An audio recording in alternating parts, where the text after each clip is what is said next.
Baxın, siz də dinlədiniz. Bir müəllimə olaraq sizə sual verirəm də. Yəni, bizim elə studiyada Ayaz Babayev, Sevil Sevinç, düz Sevil Sevinçdilər ki, biz yox, Könül xanım var idi. O deyir ki, mən dinləyəndə məni vahimə bastı. Sizcə bu, yəni, vahiməli mahnıdır?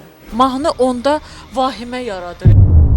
Elvin Babazadənin o mahnısını mən də mənə çox vahiməli gəlir. Günün bu vaxtı o mahnıya qulaq asmaram. Elvin Babazadə. O mahnısına. İnsanlar elə bilirlər ki, biz elə bütün günü tıqıla belə mahnılar oxumalıyıq da. Belə mahnılarla lazımdır. Mütləqdir, bəli.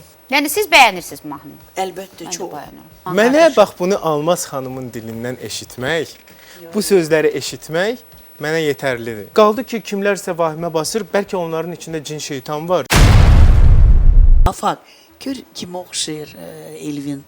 Bir kino vardı, Yusif Peyğəmbər. Peyğəmbər. Bax, aynən, baba, üzü zadı, bax, aynən ona oxşayır. Oxşayıram. Mən indi, yəni bax. Bəs ona görə vahimə basır da bəzilərini. İndi başa düşdü. Bəli, bəli. Məni quyuya atmaq O qədər istəyirlər, gözəl. alınmayacaq.